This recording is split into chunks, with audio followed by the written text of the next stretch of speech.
ओम नमो भगवते श्री अरविंदाय। ओम आनंदमयी चैतन्यमयी सत्यमयी परमे। आमे श्री अरविंदଙ୍କ विरचित गीता निबंधमाला ग्रंथर विश्वमय पुरुषଙ୍କ दर्शन शीर्षक विषय संपर्क रे आलोचना करुथिले। आज से संपर्क रे आउ अधिक किछि आलोचना करिबा। श्री अरविंद एक समय रे प्राच्य संस्कृतिर ओ पाश्चात्य संस्कृतिर उभयर गोटे पवित्र समन्वय एवं से प्राच्य संस्कृति भितरे थिबा जो महनीय मूल्यबोध सहित पाश्चात्य संस्कृति रे थिबा महनीय मूल्यबोधर सम्मिश्रण करिसंती। गीता निबंधमाला नहले से लिखि न था। श्रीमद् भगवत गीता भारतवर्षर श्रेष्ठतम ग्रंथ जहा समग्र पृथ्वी को आलोक देखैबा को समर्थ। जेउ कथा इंग्रेज मनीषी, जर्मन मनीषी, फ्रांस मनीषी एमाने उद्घोषणा करिसंती जे श्रीमद् भगवत गीता केवल भारतीय मानक पाई नुहे ताहा समग्र विश्व पाई उद्दिष्ट। कारण एथिरे जो समस्या अछि से समस्या होची विश्व समस्या। से भारतर समस्या नुहे, ओडिशार समस्या नुहे, कौन से व्यक्तिर समस्या नुहे। कौन से समस्या? से समस्या होची द्वंद्वर समस्या, द्वंद्व कन्फ्लिक्ट। विश्वर समस्या ऑस्ट्रेलिया रे रहिले मध्य कन्फ्लिक्ट हम। मनुष्य मन सब बेले जीवी कि न जीवी, खाइबी कि न खाइबी, कहबी कि न कहबी, होनी एटा कहबी कि न कहबी, कहले हम ना नहीं कहबिनी, कहले असुविधा हम। तेणु सब बेले द्वंद्व। कहीं द्वंद्व होची ना मनुष्यर मन से जोड़ थाउ। मनुष्यर मन दीटा कथारे तैयारी होईची, गोटे नेगेटिव एलिमेंट्स आ गोटे पॉजिटिव एलिमेंट्स। ये दीटा जाक कथा एक समय ता भितर अछंती। तेणु जड़े पॉजिटिव कथा कहला बेलू आउ गोटे फोर्स नेगेटिव। गोटे मुद्रार दी पाख। आमे भाविबानी जे किछि बाट पॉजिटिव गला भारी तापर नेगेटिव आरंभ होला नहीं। से एमती अछंती जोड़ी हे टिके पॉजिटिव आड़ की गला बेलू नेगेटिव टिके पुणी एमती नेगेटिव पॉजिटिव एमती है घसी घासी घसी घासी है मनीष मन रही। तेणु सबू कथार द्वंद्व अच्छी। अर्जुनकर ताहा घटी थिला। अर्जुन खाली सिंबल मात्र, विश्व मानवर सिंबल होचंदे अर्जुन।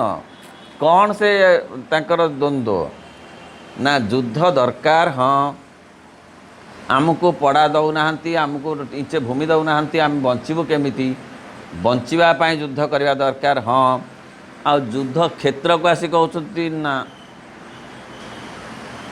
नाई मु आ युद्ध करिविनी, कहीं ये मान को मारिकी मु कि लाभ पाइबी, कि जस पाइबी, जो राज्य पाइबी से राज्य रे मते आनंद मिलिब नाही। कारण एमाने पर मोर बंधु, गुरु द्रोण मोर गुरु, भीष्म मोर पितामह, मु तांको मारिबी कि पाप। हाँ दुर्योधन से मत कह भीष्म द्रोण एमान को मत मारिबा पड़िबो।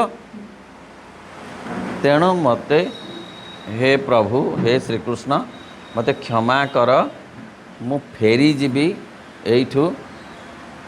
भिक्षान्नम भोजनम परम मंगलम। आमे पछे के नदेले नाही आमको से एक जगह, आमे भिक्षा करिवु, गछ तले रही जीवु, गंडिए खाइकिरी बंची जीवु, आमर युद्ध दरकार नहीं। ये हूँ समस्या। ए समस्या प्रत्येक मनुष्यर अच्छी कि नहीं।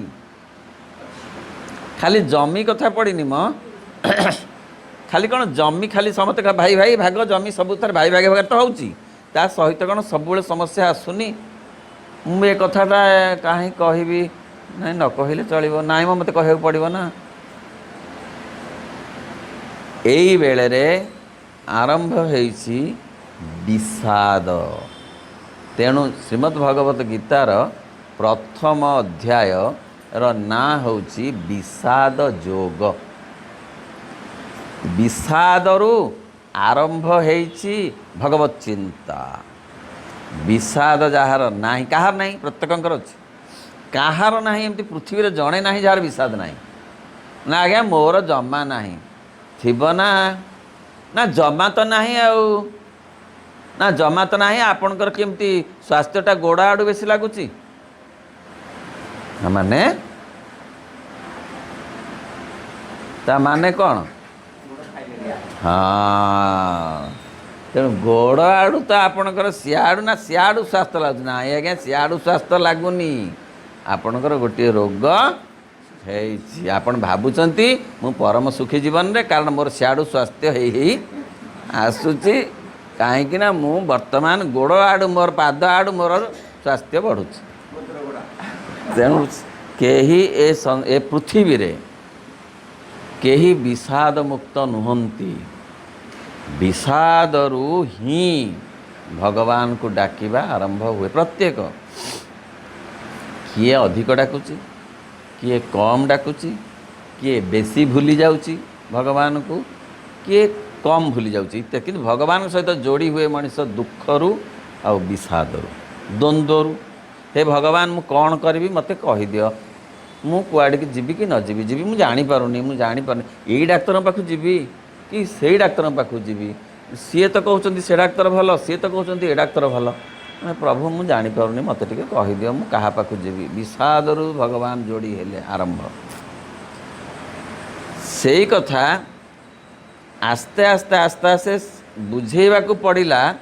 श्रीकृष्ण को 18 अध्याय बुझेवा को पड़िला जे जो द्वंद्व तम भितर अच्छी ताहा विषाद आणुची से ही विषाद को दूर करिवा पाई जदि मते जोड़िल ताले मो कथा सुन। मते जोड़िल माने सारथी करच मते जोड़ीच आरंभरू मु जहा जहा कहूची ताहा ताहा सुन। द्वितीय अध्याय रे कहले आत्मा होची चिर प्रवहमान सीए शरीर मात्र ग्रहण करे अभिज्ञता अर्जन करने आत्मा शरीर छाड़ी दिए पुणी शरीर आउ ग्रहण करे से खाली रे बसेनी तार काम होची शरीर पर शरीर ग्रहण करी से अभिज्ञता अर्जन करिब। ए विषाद अवस्था तार दूर हवा पर्यंत अर्थ तार द्वंद्व अवस्था दूर होई से जेते बेले पूर्ण भाव रे ज्ञानमय हो जीव सेते बेले तार आउ द्वंद्व विषाद रहिबो नाही। पूर्ण ज्ञानमय हवा को हेले अज्ञानता दूर हो जिबा दरकार।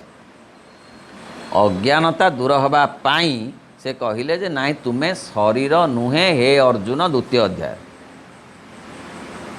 मो कथा बुझ द्वितीय अध्याय सारा से कहिले अर्जुन तुमे भाविच तुमे शरीर से भीष्म जड़े शरीर द्रोण जड़े शरीर तेणु तुमको सेटा कष्ट लगुच नाई तुम्हें गोटे आत्मा सी गोटे आत्मा सी गोटे आत्मा आत्मा मरेनी कि कहीं क्या मारेनी से सबू कथा गुड़िक आमे जो कथा जमती भावुचु ताहा नुहे।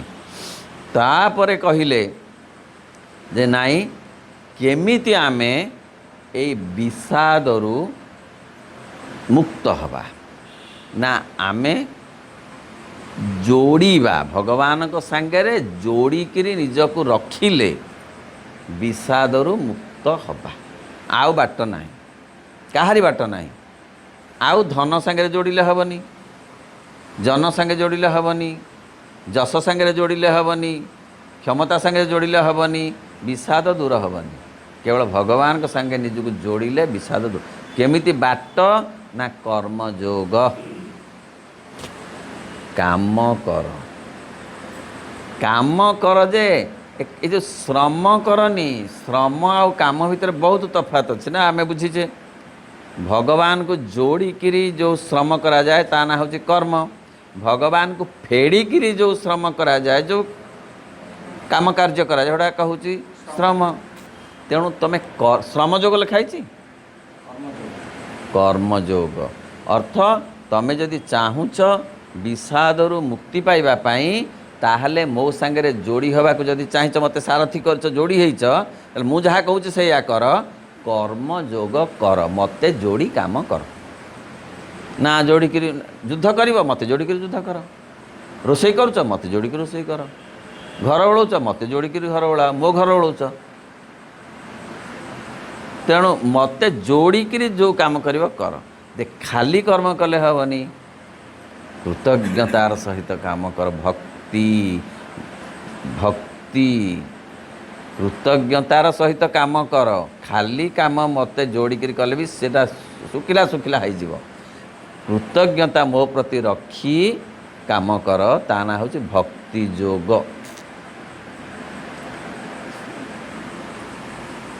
अन्य ना अन्य बाट तार हूँ बल पाओ मत भल पाइक काम कर भक्ति अर्थ कौन भज धातु 3 प्रत्यय मत भजन कर भजन माने गीत नुहे म भजना कर सब बेले मत भल पाओ मत भल पाओ भक्ति कर भक्ति जोग समान भल पाइबार जोग तापर सेतिक हबनी आउरी मो कथा शुण बोली अर्जुन को कहले बोले पृथ्वी को कहले आमको कहले ज्ञान अर्जन कर नहेले हबनी ज्ञान आग मूल भक्ति जेतिकी दरकार ज्ञान भी सेतिकी दरकार नहेले बावला हो सब आग तो दरकार मु को बाटे जीवी जदि न जानी बोलुथी ना मुझे ज्ञान आगे जाना दरकार ये बाहर मुझे बाट गले एमती ये पहुँची तेणु ज्ञान मत आलुओ दब ज्ञान मत बाट बतेब कौ ज्ञान से संसार ज्ञान हो जीवन ज्ञान हो भगवान को ज्ञान हो ज्ञान जोग अर्थ ज्ञान रे मो सहित जोग सूत्र रक्षा कर मते भल पाओ एवं मु किए तमे किए ज्ञान अर्थ कौन ज्ञान समान निजकू प्रश्न करिबा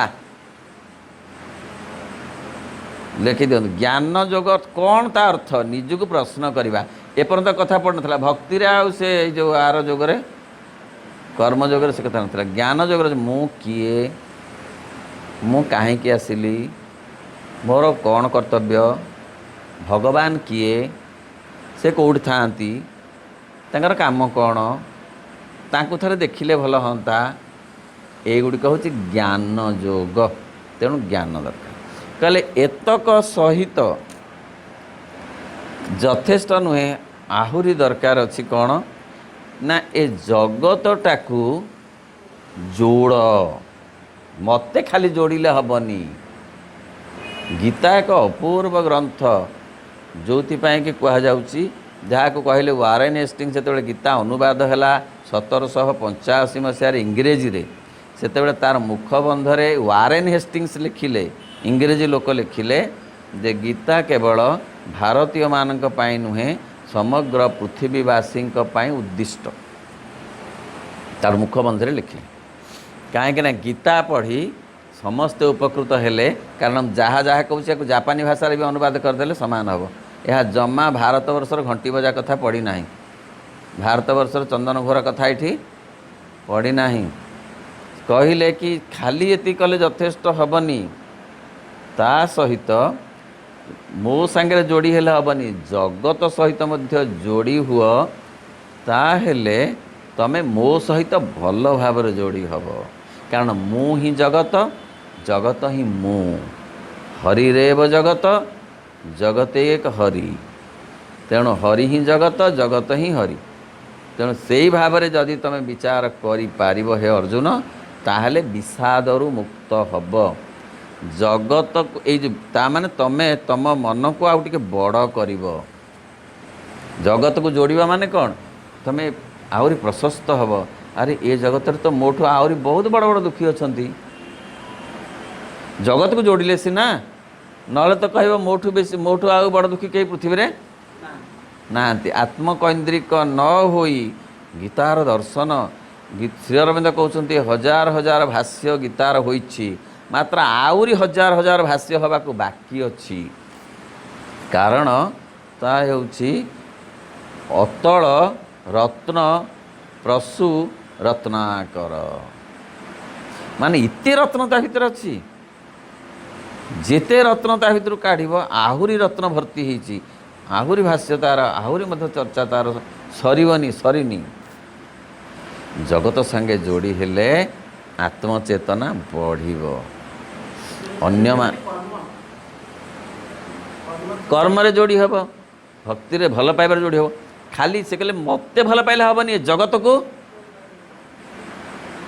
ଖାଲି ମୋ ପାଇଁ ତମ ପାଇଁ କର୍ମ, ମୋରି ପାଇଁ କର୍ମ କଲେ ହେବନି, ଏ ଜଗତ ପାଇଁ ମଧ୍ୟ କର୍ମ କରିବାକୁ ପଡ଼ିବ। ଖାଲି ମୋ ବିଷୟରେ ଜ୍ଞାନ ଅର୍ଜନ କଲେ ହେବନି, ଏ ଜଗତ ବିଷୟରେ ମଧ୍ୟ ଜ୍ଞାନ ଅର୍ଜନ କରିବ। ତେଣୁ ସେ କହିଲେ ଯେ ନାଇଁ, ପ୍ରଶସ୍ତ ହୁଅ, ତମ ମନକୁ ଭିଡ଼। ମନ ଗୋଟେ ରବର ଭଳିଆ। ମା' କହିଲେ ମନ ଗୋଟେ ରବର ଭଳିଆ। ଜନ୍ମରୁ କାହା ମନ କେମିତି ଅଛି, କାହା ମନ ଏତିକି ଓସାର ହେଇକି ଆଗରୁ ଜନ୍ମ ହେଇକି ଅଛି, ମଲା ବେଳକୁ ସେ ସେତିକି ଓସାରର ମନ ହେଇ ନ ରହୁ, ସେ ବଡ଼ ଟିକେ ଆଉ ଓସାରିଆ ହଉ ନା। କିଏ କ'ଣ କରେ, ନିଜେ ଭିଡ଼। ଗୋଟେ ବେଲୁନ୍ ଯେତେବେଳେ ଏମିତି ଫୁଙ୍କିଲେ ହେବ, ଗୋଟେ ଭିଡ଼ିକିରି ଫୁଙ୍କିଲେ ସେଟା ବଡ଼ ହେବ ନା। ତେଣୁ ଭିଡ଼ିବା ଦାୟିତ୍ୱ କାହାର, ନିଜର। ହେଲେ କେମିତି ଭିଡ଼ିବ, ଜଗତ ସାଙ୍ଗେ ନିଜକୁ ଯୋଡ଼ିଲେ ମନ ଭିଡ଼ି ହେବ। ଭିଡ଼ିବ ମାନେ ହେବ, ଆହା ସିଏ ତ ଖାଇନି, ଆହା ତାହାର ତ ଏମିତି ଅଛି, ଓହୋ ତାର ତ ମୋ କ'ଣ କହୁଛି, ତା ମାନେ ମୋ କହିବା କଥା ଜଗତ ସାଙ୍ଗରେ ଯୋଡ଼ି, ଜଗତକୁ ଭଲ ପାଇବା। ଇଏ ଗୋଟେ ସେ ଗୀତାରେ ତାହା ଗୋଟିଏ ଆହୁରି ବଡ଼ ଜିନିଷ ଯେ ଜୀବନ ଆଉ ଜଗତ ୟା ସାଙ୍ଗେ ଯୋଡ଼ ନିଜକୁ। ତାପରେ ଏଇ କଥାଟାକୁ ସେ 10ମ ଅଧ୍ୟାୟରେ ବିଭୂତି ଯୋଗରେ ସେ କହିଲେ ଯେ ହେ ଅର୍ଜୁନ, ଦେଖ, ଶୁଣ, ଦେଖ ନୁହେଁ ଶୁଣ, ମୁଁ ସବୁ, ମୁଁ ଯେଉଁ ପୋଖରୀ ଭିତରେ ମୁଁ ସମୁଦ୍ର, ମୁଁ ସ୍ଥାବରରେ ହିମାଳୟ, ମୁଁ ଅଶ୍ୱରେ ଉଚ୍ଚୈଶ୍ରବା, ମୋ ହସ୍ତିରେ ଐରାବତ। ଏ କେତେ ଧାଡ଼ି ଧାଡ଼ି ଧାଡ଼ି ଧାଡ଼ି କଥା ସେ ଲେଖିଛନ୍ତି। ମୁଁ ଶସ୍ତ୍ରୀରେ ଦାଶରଥୀ, ମୁଁ ବାୟୁ, ମୁଁ ବଜ୍ର, ଏ ସବୁ କଥା ସେ ଲେଖିଲେ ଯେ ମୁଁ ସବୁ। ତେଣୁ ଇଏ ଜଗତରେ ଯାହା ଦେଖୁଛ ସବୁ ମୁଁ, ଆଉ ସବୁକୁ ତମେ ଯଦି ଭଲ ପାଇବ ତାହେଲେ ମୋତେ ଭଲ ପାଇବାଟା ପୂର୍ଣ୍ଣ ହେବ, ତାହେଲେ ବିଷାଦରୁ ତମେ ମୁକ୍ତ ହେବ। ଲକ୍ଷ୍ୟ ଗୋଟେ, ହେ ପୃଥିବୀବାସୀ, ତମେ ବିଷାଦରୁ ମୁକ୍ତ ହେବାକୁ ଚାହୁଁଛ କି ନା? ହଁ, ଏଇଆ କର। ତାପରେ ସେଠୁ ସେଟା ସିଏ କହିଦେଲେ କଥାରେ, ବିଶ୍ୱରୂପ ଦର୍ଶନରେ ଦେଖେଇଲେ। ବିଶ୍ୱ ରୂପ ଦର୍ଶନଟା ହେଉଛି ଟିଭି, ଆଉ 10ମ ଅଧ୍ୟାୟଟା ଯେ ବିଭୂତି ଯୋଗଟା ହେଉଛି ରେଡ଼ିଓ। ସେ ରେଡ଼ିଓରେ ଶୁଣେଇ ଦେଲେ, କିନ୍ତୁ ବିଶ୍ୱରୂପ ଟିଭିରେ ଦେଖେଇ ଦେଲେ, ଘଟଣାଟାକୁ ଦେଖେଇ ଦେଲେ। କ'ଣ ନା, ଦେଖ ମୁଁ ଯାହା କହିଥିଲି, ମୁଁ ସ୍ଥାବରରେ ହିମାଳୟ, ମୁଁ ନଦୀ ଭିତରେ ଗଙ୍ଗା, ମୋତେ ଦେଖ ମୁଁ ସତ୍ୟରେ ନଦୀ ଭିତରେ ଗଙ୍ଗା ନା ହଁ, ମୁଁ ଦେଖ ମୋତେ ସ୍ଥାବରରେ ମୁଁ ହିମାଳୟ ନା ହଁ, ଦେଖ ମୋ ଶସ୍ତ୍ରୀ ଭିତରେ ମୁଁ ବଜ୍ର ଆୟୁଧରେ ନା ହଁ, ମୁଁ ଐରାବତ ନା ହଁ, ମୁଁ ଏସବୁ ହଁ ହଁ ମୁଁ ଦେଖିଲି, ହଁ ଦେଖିଲି। ଏବଂ ଏ ଯୁଦ୍ଧ କ୍ଷେତ୍ର ମଧ୍ୟ ମୁଁ ଦେଖିଲ ନା? ହଁ ଦେଖିଲି। ଏ ସୈନ୍ୟମାନେ ସବୁ ଏଠି ଠିଆ ହେଇଛନ୍ତି, ସେମାନେ ସବୁ ମୁଁ ଦେଖିଲ, ମୋତେ ଦେଖିଲ? ମୋ ଭିତରେ ସୈନ୍ୟମାନଙ୍କୁ ଦେଖିଲ ନା? ହଁ। ମୋ ଭିତରେ ଭୀଷ୍ମକୁ ଦେଖିଲ ନା? ହଁ। ଏଇ ଯେଉଁ ଦୁର୍ଯ୍ୟୋଧନକୁ ଦେଖିଲ ନା? ହଁ। ଏ ସବୁ ତମେ ରଥ ଗୁଡ଼ାକ ମୋ ଭିତରେ ସବୁ ଦେଖିଲ ନା? ହଁ। ନା ହଁ, ମୁଁ ତ ସବୁ ଆପଣଙ୍କ ଭିତରେ ଦେଖିଲି। ଜଗତ ସହିତ ଭଗବାନ ଯୋଡ଼ି ହୁଅନ୍ତୁ, ବିଷାଦରୁ ମୁକ୍ତ ହେବା। ତ କେତେଟା କଥା କହିଲେ, କେତେ ସାଇକୋଲୋଜିକାଲ କଥା। ଆଗ ନିଜ ସାଙ୍ଗେ ଯୋଡ଼ି ହୁଅ, ଜୀବନ ସାଙ୍ଗରେ, ଜଗତ ସାଙ୍ଗରେ, ତା ସାଙ୍ଗରେ ମୋ ସାଙ୍ଗରେ, ମୋତେ ଦେଖ, ମୁଁ, ଏ ଜଗତ ହେଉଛି ମୁଁ, ମୋ ସାଙ୍ଗେ ଯୋଡ଼ି ହୁଅ। ଜୀବନ, ଜଗତ ଓ ଭଗବାନ, ତିନି କଥା ଯାକ ସାଙ୍ଗରେ ଯୋଡ଼ି ହେଲେ ତମ ବିଷାଦ ଚାଲିଯିବ। ସେତେବେଳେ ଅର୍ଜୁନ କନଭିନ୍ସ ହେଲେ ଯେ ହଁ ତ ଏ ସବୁ ତ।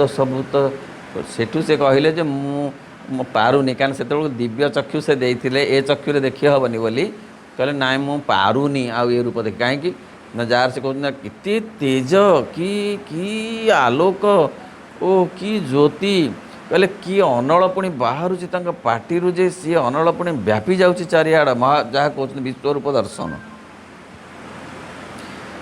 ପୁଣି ଏଇ ପାଖରେ ସମସ୍ତେ ପଶୁଛନ୍ତି ସେଇ ମୁଖରେ, କରାଳ ମୁଖରେ, ପୁଣି ସେଇ ବାଟରେ ପୁଣି ବାହାରୁଛନ୍ତି, ଏ ବାଟରେ ମୃତ୍ୟୁ ସେ ବାଟରେ ଜନ୍ମ। ଓ ସେ ଦେଖିପାରୁନାହାନ୍ତି। ତାପରେ ସେ ପଚାରୁଛନ୍ତି ଅର୍ଜୁନ, କହିଲେ ଯେ କିଏ କହ ତମେ, ମୁଁ ଏସବୁ କଥା ମୋତେ ଟିକେ, ଆପଣଙ୍କୁ ମୁଁ ଜାଣିଥିଲି ସାରଥି ଭାବରେ, ଜାଣିଥିଲି ବନ୍ଧୁ ଭାବରେ, ଜାଣିଥିଲି ସଖା ଭାବରେ, ଏତିକିରେ ମୁଁ ଜାଣିଥିଲି, କିନ୍ତୁ ଇଏ ଯେଉଁ ରୂପ ମୁଁ ଦେଖୁଛି ସିଏ ତାର କ'ଣ ଡେଫିନେସନ୍ ଟିକେ କହ, ସେ ସ୍ୱରୂପର କଥା ଟିକେ ମୋତେ କହ। ଯାହା ସେ କହିଲେ ତାର ଓଡ଼ିଆ ଅନୁବାଦଟା ମୁଁ କହୁଛି। କହିଲେ ଆମ୍ଭେଟି ଉତ୍କଟ କାଳ ଲୋକ ସଂହାରକ। ହେ ଅର୍ଜୁନ, ମୁଁ ସେଇ ତମର ଯେଉଁ ବନ୍ଧୁ ଲଳିତ ସୁକୁମାର ବନ୍ଧୁ କେବଳ ନୁହେଁ, ମୁଁ କାଳ। ମୋତେ ଦେଖ, ଆମ୍ଭେଟି ଉତ୍କଟ କାଳ, ଏମିତି ନୁହଁ, ଏଇ ଛୋଟିଆ କାଳ ନୁହେଁ, ଉତ୍କଟ କାଳ। ମୁଁ ଏକ ସମୟରେ ହେଇପାରେ ଭାରି ଲଳିତ, ପୁଣି ଏକ ସମୟରେ ମଧ୍ୟ ପୁଣି ହେଇପାରେ ମୁଁ ଭାରି ଦୁର୍ଦ୍ଧର୍ଷ ମୁଁ ହେଇପାରେ। ଆମ୍ଭେଟି ଉତ୍କଟ କାଳ, କ'ଣ କାମ ଆମର ନା ଲୋକ ସଂହାରକ। ମୋ କାମ ହେଉଛି ଲୋକଙ୍କୁ ସଂହାର କରିବା, ମାରିବା ମୋ କାମ। ଆମ୍ଭେଟି ଉତ୍କଟ କାଳ ଲୋକ ସଂହାରକ, ପ୍ରବୃତ୍ତ ହୋଇଛୁ ଏଠି ଲୋକ ସଂହାରଣେ। ତମେ ଭାବନି ଯେ ତମେ ଯୁଦ୍ଧ କରିବାକୁ ଆସିଛ, ମୁଁ ଆସିଛି ତମ ତରଫରୁ ଲୋକ ସଂହାର କରିବି ବୋଲି। ତୁମେ ଯୁଦ୍ଧ ନ କଲେ ହିଁ ନ ରହିବେ କେହି, ତୁମେ ଯୁଦ୍ଧ ନ କଲେ ମଧ୍ୟ କେହି ରହିବେନି। କାହିଁକି ନା ମୁଁ ଚାହେଁ ମୋ ଇଚ୍ଛା ସହିତ ତମ ଇଚ୍ଛା ଯୋଡ଼। ଗୋଟିଏ ଗୋଟିଏ ଅଧ୍ୟାୟରେ ଗୋଟିଏ ଗୋଟିଏ ଦର୍ଶନ ଭରା ହେଇଛି, ଜୀବନ ଧର୍ମୀ ଦର୍ଶନ, ଯେ ମୋ ଇଚ୍ଛା ସାଙ୍ଗରେ ମୋ ସାଙ୍ଗରେ ଯୋଡ଼, ଖାଲି ଯଥେଷ୍ଟ ନୁହଁ, ମୋ ଇଚ୍ଛା ସାଙ୍ଗରେ ମଧ୍ୟ ତମ ଇଚ୍ଛାକୁ ଯୋଡ଼। ମୋର ଇଚ୍ଛା କ'ଣ ନା ଲୋକ ସଂହାରକ, ପ୍ରବୃତ୍ତ ହେଇଛୁ। ତମେ ଯୁଦ୍ଧ ନ କଲେ ହିଁ ନ ରହିବେ କେହି। ପ୍ରତିପକ୍ଷ ଅନିକିନି ସ୍ଥିତ, ଅନିକିନି ମାନେ ସୈନ୍ୟଗଣ, ପ୍ରତିପକ୍ଷର ଯେତେ କୌରବ ପକ୍ଷର କେହି ରହିବେନି। ତେଣୁ ଉଠ, ଲଭ ଯଶ, ଶତ୍ରୁ ଜୟ କରି, ଧନ ଧାନ୍ୟ ପୂର୍ଣ୍ଣ ରାଜ୍ୟ ସୁଖେ ଭୋଗ କର। ଆଉ ଯେଉଁ ଭୟ କରୁଛ ପାପ ହେବ, ସେ ପାପରୁ ଆମ୍ଭରେ ହିଁ ସର୍ବେ ହତ ହୋଇଛନ୍ତି ପୂର୍ବେ, ସବ୍ୟସାଚୀ ହୁଅ ତୁମ୍ଭେ ନିମିତ୍ତ ମାତର। କହିଲେ ମୁଁ ପରା କାଳ, ମୁଁ ମାରି ସାରିଛି, ଏ ଭୀଷ୍ମକୁ ମୁଁ ମାରି ସାରିଛି, ଦ୍ରୋଣଙ୍କୁ ମୁଁ ମାରି ସାରିଛି, କର୍ଣ୍ଣକୁ ମୁଁ ମାରି ସାରିଛି। ତମେ ମାରିବନି କିଛି, ଜମା ତମର ପାପ ହେବନି। ଯଦି ପାପ ହେବ ବୋଲି ଭାବୁଛ ସେଟା ମୋର ହେବ, କାରଣ ମାରିବା ଲୋକ ମୁଁ। ନା ହଁ ତ ମୁଁ ଦେଖିଲି, ସେ ଦେଖେଇ ଦେଲେ, କହିଲେ ହେଇଠି ଭୀଷ୍ମ ମରି ସାରିଛନ୍ତି, ମୋ ଦାନ୍ତ ସନ୍ଧିରେ ତାଙ୍କ ମୁଣ୍ଡ ଲାଗିଛି। ନା ହଁ। କର୍ଣ୍ଣ ମରିସାରିଛନ୍ତି, ଏଇଠି ଲାଗିଛି ଦାନ୍ତ ସନ୍ଧିରେ। ନା ହଁ। ତେଣୁ ତମେ ନିଶ୍ଚିନ୍ତ ହେଲ। ନା ହଁ। ତେଣୁ ତମେ ଯୁଦ୍ଧ ଏଥର କର, ତମର କୌଣସି ପାପ ହେବନି। ତାପରେ କହିଲେ ଯେ ମଣିଷ ଭିତରେ ଏଇ ସିନା ମୁଁ କହିଲି, କିନ୍ତୁ ତମ ଆଡ଼ୁ କିଛି ସାଧନା କରିବା ଦରକାର। କ'ଣ ନା ତମ ଭିତରେ, ମଣିଷ ଭିତରେ 3 ଗୁଣ ଅଛି। ସେଇ 3 ଗୁଣ ଏଇ କଥା ଗୁଡ଼ାକ କରେଇ ଦେବନି। ବୁଝି ହେଉଛି ମୋ କଥା? ତା ଭିତରେ ଅଛି, ସାମାନ୍ୟ ଗ୍ରନ୍ଥ ସେ ନୁହେଁ। ଶ୍ରୀକୃଷ୍ଣ କହୁଛନ୍ତି, ହେ ଅର୍ଜୁନ, ତମ ଭିତରେ ମୁଁ ସବୁ କଥା କହିଗଲି। ହଁ, କର୍ମଯୋଗ କର, ମୋ ସାଙ୍ଗେ ଯୋଡ଼ି ହେ ରହ, ମୋତେ ଭଲ ପାଅ, ଜ୍ଞାନ ମୁଁ କିଏ ତମେ କିଏ ସବୁ ଜ୍ଞାନ ପ୍ରଶ୍ନ କର, ମନକୁ ନିଜକୁ ସବୁ କର, ମୋତେ ଦେଖ, ଭଲ ପାଅ ପୃଥିବୀ, ସବୁ ହେଲା ଠିକ୍। କିନ୍ତୁ ତମ ଭିତରେ 3ଟି ଗୁଣ ଅଛି, ଦିଆଯାଇଛି ସମସ୍ତଙ୍କ ଭିତରେ, ପୃଥିବୀର ସତ୍ୱ ରଜ ତମ। ସତ୍ୱ ଗୁଣ ଏ କଥା ଗୁଡ଼ାକ କରିବାକୁ ଆଗ୍ରହୀ ହେବ। ରଜଗୁଣ ଟିକିଏ ଟିକିଏ ତାକୁ ସମର୍ଥନ କରିବ। ତମ ଗୁଣ ଗୋଡ଼ ତଳକୁ ଟାଣି। ଏଇପାଇଁ ସଚେତନ ଥାଅ, ମୁଁ ଆଗୁଆ କହିଦେଉଛି। ସିଏ ଶ୍ରୀକୃଷ୍ଣ गीतार से कथा तांकु कहले कहले पुणी जे ना तुम्हें गुणा त्रिगुणातीत हुआ अर्थ सत्व रज तम तीन गुण को निजे चिन्ह केमती चिन्ह ना सेल्फ एनालिसिस कर नहेले तमे तुमको अतिक्रम निज गुण को अतिक्रम करिपारिब ना अर्थ सबु समय रे निजे निजको ये कर हाँ ये तुम ईर्षा होउची मो अन्यर भल कथा शुणिली मो देह काण हो जाउची काहेकि मो अन्यर गोटे प्रशंसा शुणिली मते एते कष्ट लगुच काहेकि अरे मो भीतर ईर्षा अच्छी अन्यर तो ये जिनस तो थुआ है मु ताकू चटकिनी नहीं गली पकेट पकईदेली काहेकि काहेकि मो भीतर लोभ अच्छी मु ये कथाटा जनकठू शुणिली सांगे सांगे रागिगली काहेकि मो भीतर क्रोध अच्छी से खाली टिकिए ना को सुविधा पाइले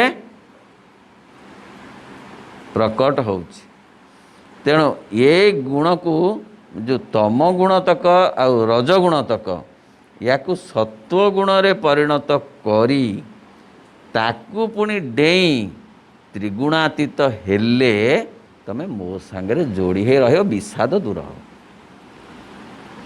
एटू गुणर बहुत सुंदर सुंदर आलोचना देइछंती तम गुणी कौन खाइबा को भल पाए ना जेतक पोचिया सड़िया जिनिस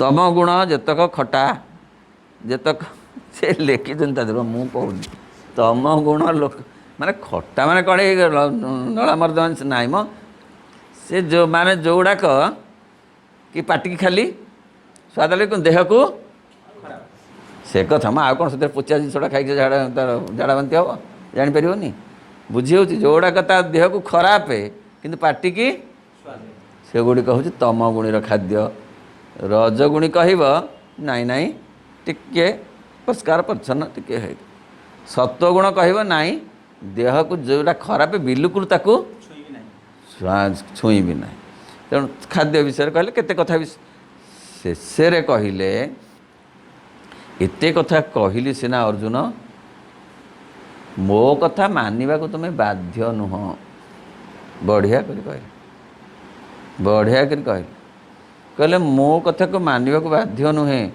मु तुमको जबरदस्त करूनी मु तुमको कहली मार्गदर्शन कली कारण तुम सारथी भाव में डाकिकी आनीथिल बोली इच्छा मते कार्य कर एणिकी तम इच्छा जहाँ तमें ताहा कर तम उपर निर्भर करे सेतिके बेले अर्जुन कहले नाई मो इच्छा आउ किछि नाही मु बुझी गलिनी एणिकी तम इच्छा ही मो इच्छा मु तम इच्छा रे काम करी मो इच्छा रे मु काम करी नाही सेतिके बेले श्रीकृष्ण कहले जे सर्वधर्मान परित्यज्य मामेकम शरणं व्रज अर्थ जदि तमें कहूच एक कथा जे मो कथार चलिब मो इच्छा रे तम इच्छा बोली कहूच ताहले ये सबू कथा को छाड़ क्रोध लोभ ईर्षा जहाँ तुम जहाँ जहाँ जहाँ सब अच्छी ताकू छाड़ी मो पाखरे शरण निय एवं मु तुमको सबू दुखरु दुश्चिंतारू द्वंद्वरु सब विषादरु मुक्त करे शेषरे कहले अष्टादश अध्याय शेषरे जही जोगेश्वर कृष्ण जत्र पार्थ धनुर्धर कहले जोटी कृष्ण आउ अर्जुन एकाठी हो जिवे सेठी श्री विजय भूति रहिबा को बाध्य पूर्णता रहिबा को बाध्य अर्थ जीए भगवान को जोड़िब जगत को जोड़िब भगवान को इच्छा को निज इच्छा बोली मानिब पुणी जोठी एकाठी हो जिवे भगवान आउ भक्त एकाठी एक कथारे रहिबे आउ जे भक्त बा जो व्यक्ति ता निजर बोली किछि रहिब ना मोर बोली किछि रखिनी माँ जहाँ प्रार्थना कले मोर बोली किछि रखिनी एउ इच्छा पूरण जहाँ बाछि दब मो पाई जीवन बा मरण सुख दुख भोग वेदना जहाँ आसु मो पासे ତୁମ୍ଭ ଦାନ ବୋଲି ଆଦରେ ବରି ନେବି ହରସେ। ଯେତେବେଳେ ବ୍ୟକ୍ତି କହିବ ମୋର ଆଉ ଇଚ୍ଛା ବୋଲି କିଛି ନାହିଁ, ମୋତେ ଅଭାବରେ ରଖିବ ରଖୁନ, ମୋତେ ଅସୁସ୍ଥତା ଭିତରେ ରଖିବ ରଖୁନ, ମୋତେ ଅସୁବିଧା ଭିତରେ ରଖିବ ରଖୁନ, ରଖ, ତମର ଯଦି ଇଚ୍ଛା ମୋତେ ରଖ, ମୋର ସେଥିରେ କୌଣସି ଆପତ୍ତି ନାହିଁ, କମ୍ପ୍ଲେନ୍ ନାହିଁ। ଜହିଁ ଯୋଗେଶ୍ୱର କୃଷ୍ଣ ଯତ୍ର ପାର୍ଥ ଧନୁର୍ଧର। ଦୁଇଟା ଯାକ କଥା ଯେତେବେଳେ ଏକାଠି ହେଇଯିବ ସେଇଠି ସବୁଯାକ ସମୃଦ୍ଧି, ସବୁଯାକ ଆନନ୍ଦ, ସବୁଯାକ ଆଲୋକ, ସବୁଯାକ ପରିପୂର୍ଣ୍ଣତା ଆସିବ। ଗୀତାର ଏଇ ଯେଉଁ ତତ୍ତ୍ୱ ନୁହେଁ, ବ୍ୟାବହାରିକତା, ଏଗୁଡ଼ା ତତ୍ତ୍ୱ ନୁହଁ, ଏଗୁଡ଼ା କ'ଣ ଅଦ୍ୱୈତ ତତ୍ତ୍ୱ କଥା କିଛି ପଡ଼ିଲା କି? ବ୍ୟାବହାରିକ, ତାକୁ କହନ୍ତି ପ୍ରାକ୍ଟିକାଲ ୟୁଟିଲିଟି ଅଫ୍ ଶ୍ରୀମଦ୍ ଭଗବତ ଗୀତା, ଯାହାକୁ ବିଶ୍ୱବାସୀ ଗ୍ରହଣ କରୁଛନ୍ତି। ହେଲେ ହଁ ତ ଆମର ବିଷାଦରୁ ମୁକ୍ତ ହେବାକୁ ଏଇ ବାଟ, ଭଗବାନଙ୍କ ସାଙ୍ଗେ ଯୋଡ଼ି ହେବା ବାଟ, ଭଗବାନଙ୍କ ଇଚ୍ଛାରେ ଚାଲିବାର ବାଟ। ସେ କାଳା, ଯିଏ ପଢ଼ିବା ଏଥର, ଯେ କାଳାତୀତ ସେ ହିଁ କାଳ ଓ ବିଶ୍ୱପୁରୁଷ ରୂପେ ଆବିର୍ଭୂତ ହୋଇ କର୍ମର ଆଦେଶ ପ୍ରଦାନ କଲେ। ବୁଝି ତ ହେଉଛି ଏସବୁ କଥା ତ ଆମେ କହିଲେ। ଯିଏ କାଳ ମାନେ କାଳରେ ବନ୍ଧା, ଶ୍ରୀକୃଷ୍ଣଙ୍କର ଜନ୍ମ ଅଛି, ତାଙ୍କର ମହାପ୍ରୟାଣ ବି ଅଛି, ସେ କାଳରେ ବନ୍ଧା, ପୁଣି ସେ କାଳାତୀତ, ପୁଣି ବିଶ୍ୱପୁରୁଷ ରୂପେ ଆବିର୍ଭୂତ ହୋଇଛନ୍ତି, ସିଏ ପୁଣି ବିଶ୍ୱପୁରୁଷ ଦେଖାଇଲେ, ସେ ବିଶ୍ୱରୂପ, ପୁଣି କର୍ମର ଆଦେଶ ଦେଲେ, ସବୁ ତ ଆମେ କହିଲେ। କାରଣ ଏହା ନିଶ୍ଚୟ ଯେ ଭଗବାନ ଯେତେବେଳେ କହିଲେ ମୁଁ ଲୋକମାନଙ୍କୁ କ୍ଷୟ କରୁଥିବା କାଳ, ତା'ର ଅର୍ଥ ଏହା ନୁହେଁ ଯେ ସେ କେବଳ ମହାକାଳ ବା ମହାକାଳର ସମଗ୍ର ସାରତତ୍ତ୍ୱ ଧ୍ୱଂସ କରିବା। ସେ ସେଇଆ କହିଲେନି ଆମ୍ଭେଟି ଉତ୍କଟ କାଳ ଅର୍ଥ ମୁଁ ସବୁ ଖାଇବି, ନାଇଁ ନାଇଁ, ମୁଁ ସବୁ ନୂଆ କରି ଗଢ଼ିବି, ପୁରୁଣାକୁ ଭାଙ୍ଗି, ପୁରୁଣାକୁ ଭାଙ୍ଗି ମୁଁ ସବୁ ନୂଆ କରି ଗଢ଼ିବି, ତା ନାଁ ହେଉଛି କାଳ। ଆମେ ସାଧାରଣ ଲୋକ କ'ଣ ବୁଝିବୁ ଯେ ମହର୍ଷି ସବୁ ଏମିତି ଖାଇ, ତାଙ୍କ ସବୁ ମୃତ୍ୟୁ ତାଙ୍କ ଆଡ଼ିକି ଯାଉଛି, ନାହିଁ, ମୃତ୍ୟୁକୁ ନେଇ ପୁଣି ତାକୁ ଅମରତ୍ୱ ଭାବରେ ଇଆଡ଼କୁ ପୁଣି ଜନ୍ମ ଭାବରେ ଦେବି, ଇଆଡ଼ୁ ମୃତ୍ୟୁରେ ନେଇ ଲୋକଙ୍କର ମୃତ୍ୟୁ ଘଟେଇ ତାଙ୍କୁ ପୁଣି ଜନ୍ମ ଆକାରରେ ପୁଣି ଆଉ ଥରେ ନୂଆ ରୂପ, କାହିଁକିନା ସିଏ ପୁରୁଣା ରୂପ ତାଙ୍କର ଆଉ ଚଳିବନି, ଚଳିବନି, ଆଉ ଚଳିବ ସତରେ, ରୋଗଗ୍ରସ୍ତ ଜରାଗ୍ରସ୍ତ ରୂପ ଆଉ ଚଳିବନି, ତାଙ୍କୁ ମୋତେ ନେବାକୁ ପଡ଼ିବ। କିନ୍ତୁ ଆମେ କହୁଛୁ ଯେ ଭଗବାନ କେଡ଼େ ନିର୍ଦ୍ଦୟ, ତାଙ୍କୁ 96 ବର୍ଷରେ ନେଇଗଲେ।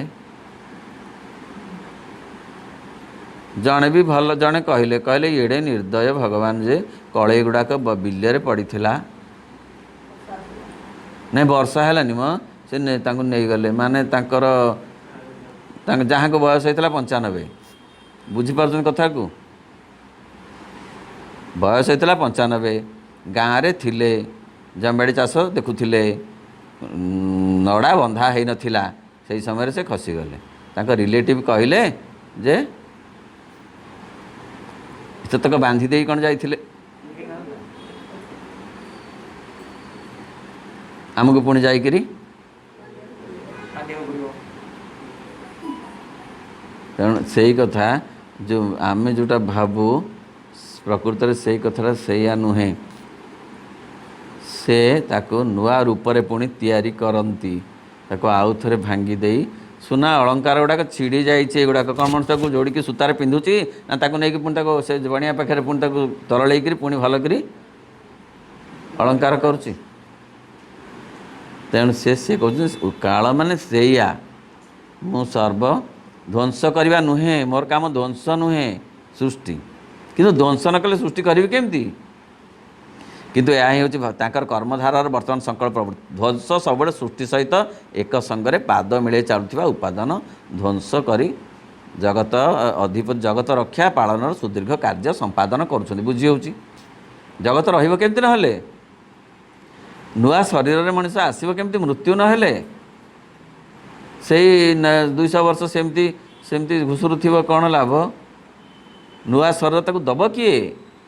ବନ୍ଧୁ ଦେବେ, ଟଙ୍କା ଦେବ, ତାକୁ ଯଶ ଦେବ, ନୂଆ ଶରୀର କ୍ଷମତା ଦେବ? ଭଗବାନ ତାକୁ ନୂଆ ଶରୀର ଦେବେ, ତାକୁ ସିନା ଧ୍ୱଂସ କଲେ ଦେବେ, ଏ ଶରୀରଟାକୁ ସିନା ନେଲେ ଦେବେ, आ गोटे शरीर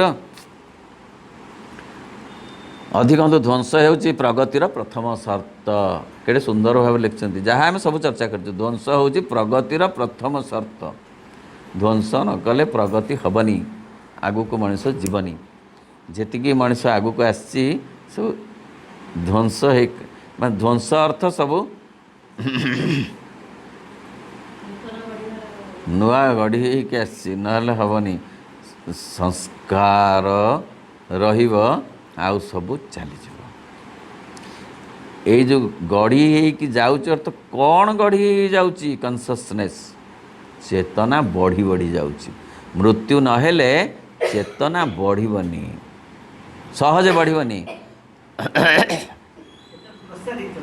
प्रसाद सी जी चेतना थर आम ये आसी बसीचु ये कौन थरकर कथा ये केते केते संस्कार आमको ये आनी संस्कार संस्कार माने सब संस्कार नुहे म जो थ्रु संस्कृति शब्द होती से संस्कार जो एसेंस जो कर्मयोग भक्ति योग योग ये जिते जिते कथा कहगला भगवान को डाकिबा आराधना करवा पूजा करवा प्रार्थना करवा एटा भूल कथा नुहे अष्टप्रहरी करवा जमा भूल कथा नुहे यही सब भीतर कौन हुए संस्कार तैयारी हुए जो संस्कार की तांको आड़ को आकृष्ट करे आमे तांका आड़ को आकृष्ट होकर आसचु ना कौन पाइबा लालसार आसचु किछि पाइबा लालसार नहीं सी जी आमको आकृष्ट कर आनी ता संस्कार से मिली केमिति ना एमती जन्म पर जन्म जन्म पर जन्म तांको प्रति टिके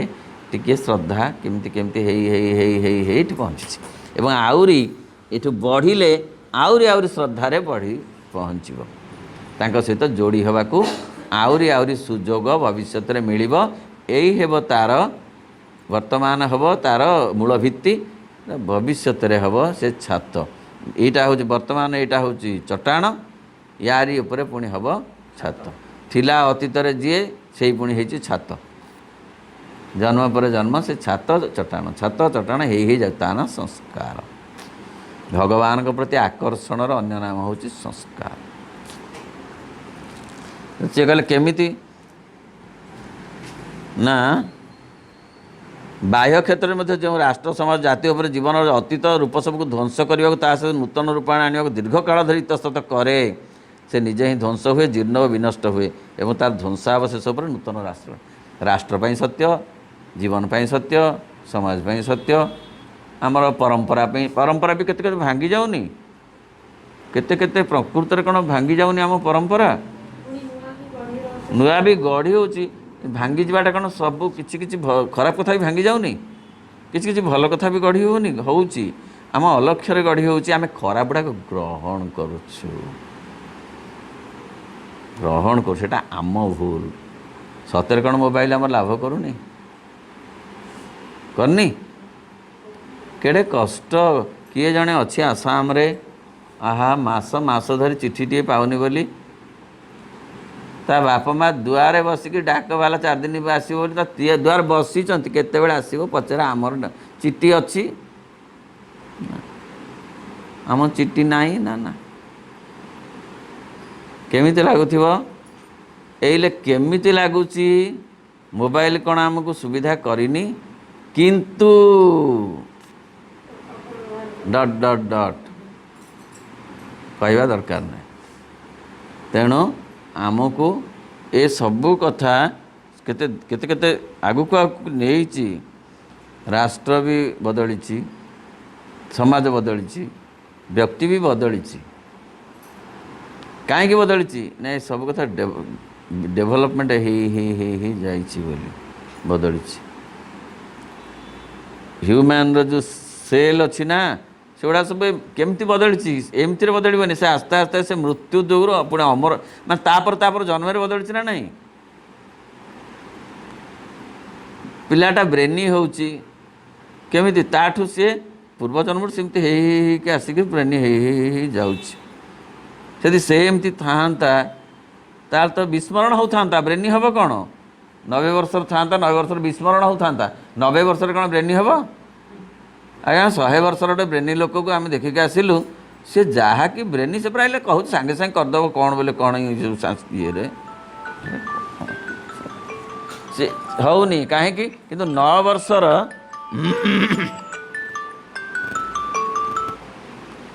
9 वर्षर लोकटे किंतु ब्रेनी हो पार कहीं ना से 90 वर्षर शरीर छाड़ी तार जो संस्कार एसेंस ऑफ कॉन्शसनेस इज संस्कार ताकू जो आनी से जो सेल गुड़ाक जो संस्कार ताकू सेल डेभलप कर पूर्व जन्मर संस्कार ए जन्म रे तार ब्रेन सेल को डेभलप करने जोगु से विज्ञान क्षेत्र में हो कि दर्शन क्षेत्र कौ क्षेत्र में हो से एत बेसी अग्रगति कर पारुछि तेणु भगवान जो ध्वंस कर 90 वर्ष ताकू पुणी नुआ रूप में 9 वर्ष एमती कथा कर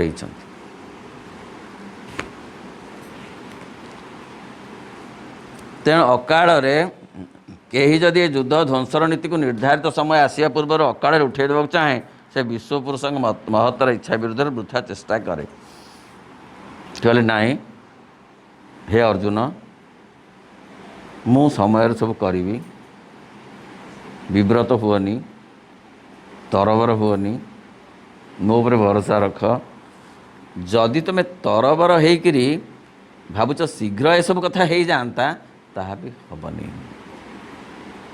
तुम्हें जदि चाहिए मैट्रिक पास पर ताकू नहीं डाक्तरखाना टे ट्रेनिंग दे डाक्तर करदेवी खाली डाक्तर भाई घड़ी घड़ी बस कौन म मैट्रिक पास हो सब जना है इंग्रेजी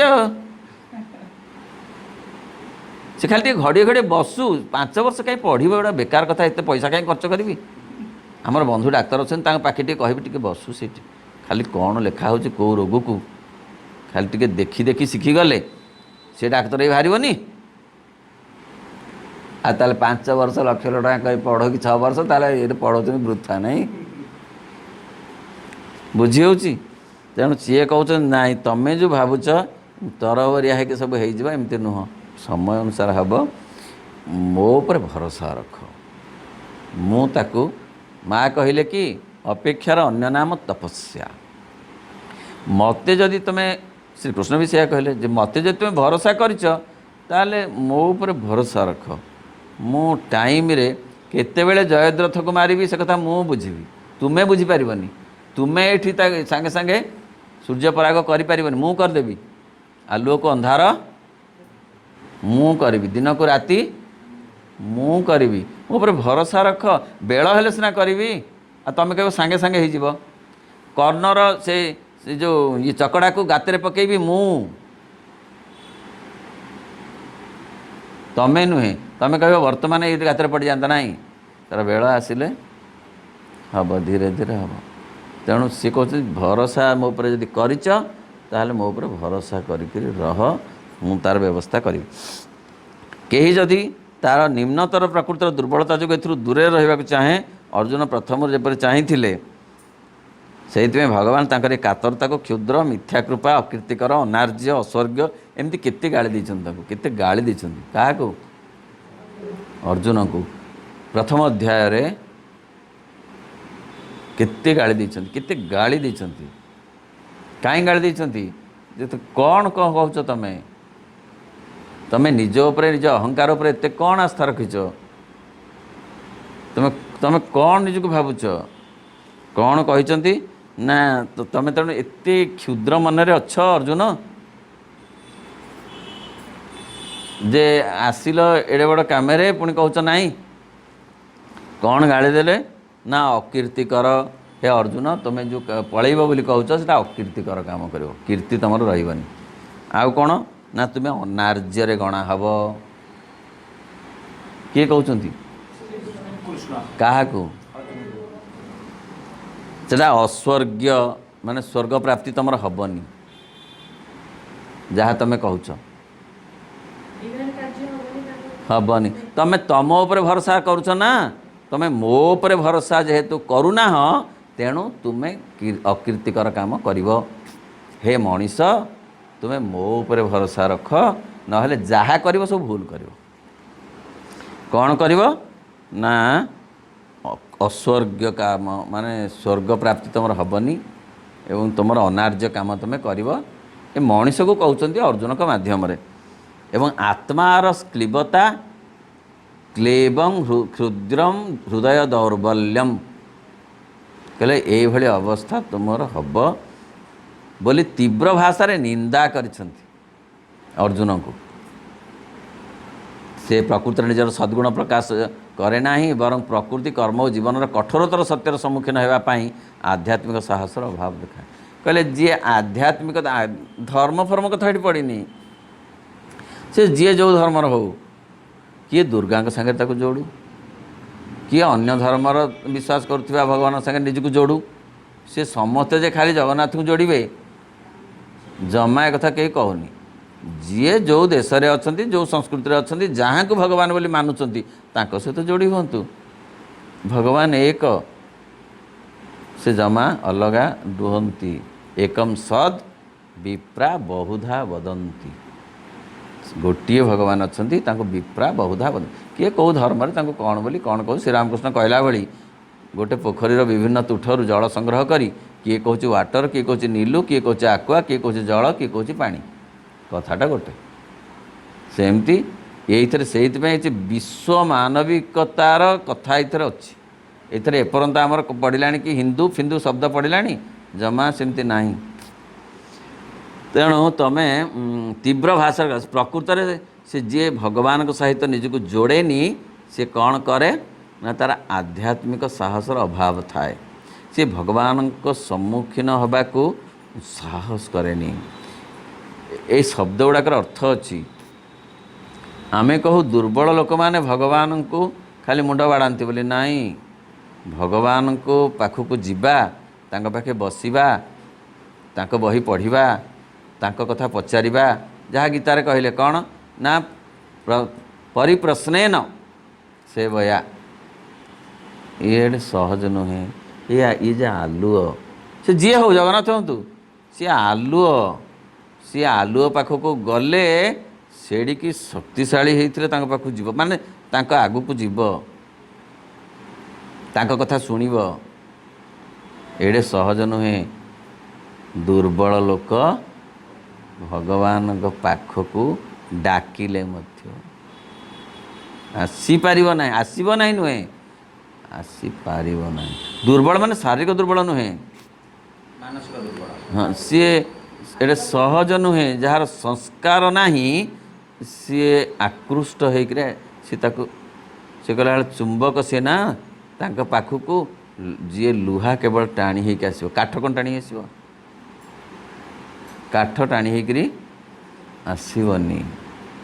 ତେଣୁ ଭଗବାନଙ୍କ ପାଖକୁ ଯେଉଁମାନେ ଯାଆନ୍ତି, ଯେଉଁ ମାଧ୍ୟମରେ ଯାଆନ୍ତୁ, ଅଷ୍ଟପ୍ରହରୀ ମାଧ୍ୟମରେ ଯାଆନ୍ତୁ, କି ପ୍ରବଚନ ମାଧ୍ୟମରେ ଯାଆନ୍ତୁ, କି ଭଜନରେ ଯାଆନ୍ତୁ, ଯେଉଁଥିରେ ଯାଆନ୍ତୁ, ଯିଏ ଭଗବାନଙ୍କୁ ଜାଣିବାକୁ, ଶୁଣିବାକୁ, ବୁଝିବାକୁ ଚାହୁଁଛି, ବୁଝିବାକୁ ହେବ ଯେ ତା'ର ଚେତନା ବଢ଼ିଛି, ତା'ର ସଂସ୍କାର ବେଶୀ ଅଛି, ତା ଭିତରେ ସାମର୍ଥ୍ୟ ଅଛି ଯେ ମୁଁ ପ୍ରଭୁଙ୍କ ସାଙ୍ଗକୁ ଯିବି, ମୁଁ ପ୍ରଭୁଙ୍କ ସାଙ୍ଗେ କଥାବାର୍ତ୍ତା କରିବି, ମୁଁ ତାଙ୍କ ସାଙ୍ଗରେ ମାନେ ତାଙ୍କୁ ଭଜନ ଗାଇବି। ଭଜନ ଗାଇବି ମାନେ ତାଙ୍କୁ ଶୁଣେଇବି ମୋ ଭଜନ। ମୋ ପ୍ରଭୁ ମୋ ଭଜନ ଆଜି ଶୁଣିବେ। ଆଉ ତାଳି ମାଡ଼ ପାଇଁ ନୁହଁ। ମୋ କଥା ବୁଝି ହେଉଛି ନା? ଭଜନ ମୁଁ ଗାଇବି, ମୋ ପ୍ରଭୁ ମୋର ଶୁଣିବେ, ମୁଁ ଆଜି ଶୁଣେଇବି ତାଙ୍କୁ।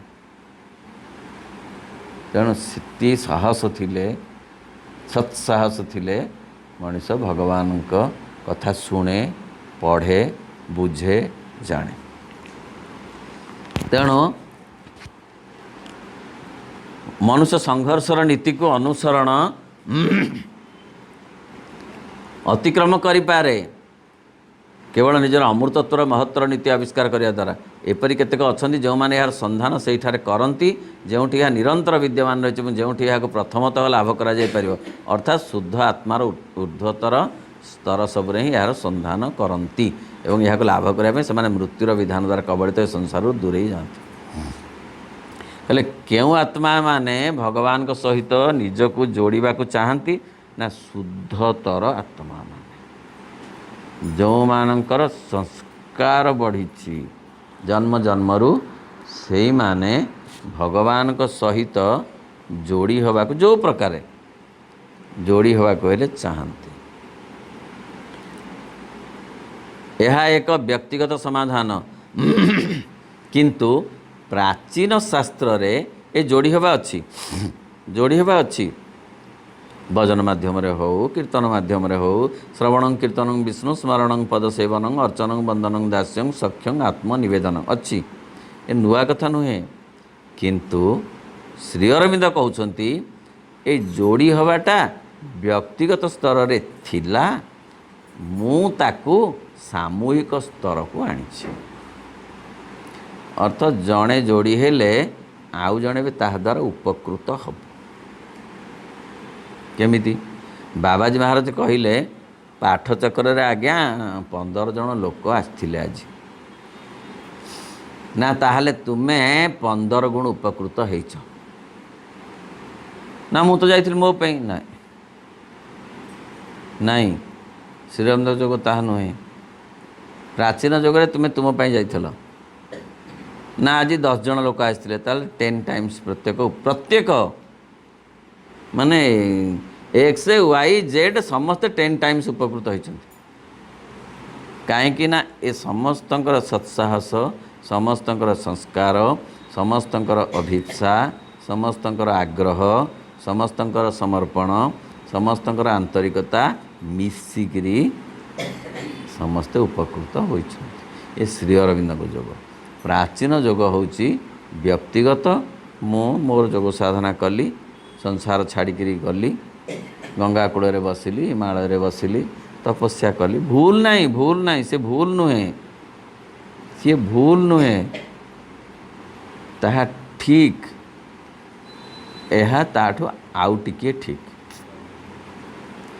भूल कथा नुहे जमारू श्री अरविंद कहते जे भूल नुहे जे संसार छाड़िकी सन्यासी ही जाइए से भूल कर कथा कहना जी कि हिमालय बसी तपस्या कर भूल करूना किंतु से कहवा कथा जे तांको निजर लाभ होची सिना किंतु संसार लाभ सेतिकी से माने जदि एठी रही करते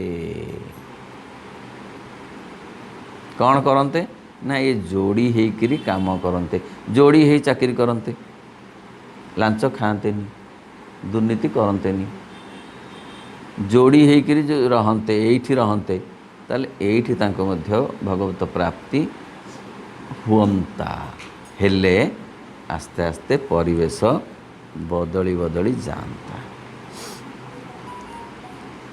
तेणु जगतर बरंग एतिकी फल हुए से आध्यात्मिक स्थिति वंचित होती जहाँ से क्रम विकास दुष्कर पथर साहाय्य कर पारिथा से तेणु जो मैंने जाऊँच मानव जातिर किसी लाभ होनी व्यक्तिगत तपस्या फल श्री अरविंद कहते तपस्या माने कौन तप साधना अर्थ तमे तमर जो जो बदगुण सबू अच्छी ताकू तापित करी तांको आड़कू निय ता ना तपस्या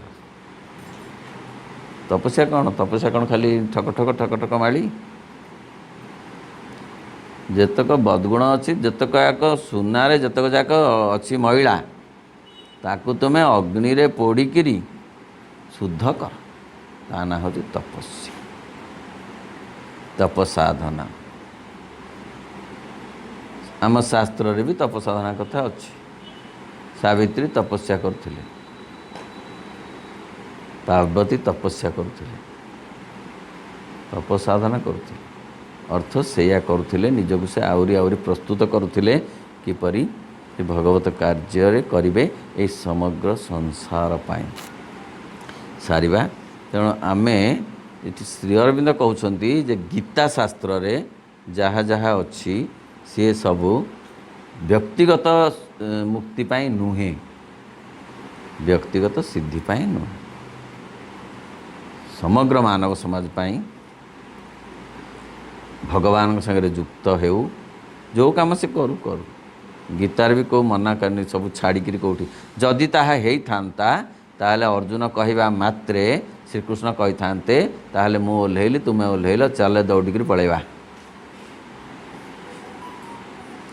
आमे दौड़िकी पलैले तुम 5 भाई आम सागर दौड़ पलैबे चल तुम आम किणिक चल भिक्षा थाल किणिक तुम रह बढ़िया कथाटे कहल एत तुम ये बढ़िया कथा कहल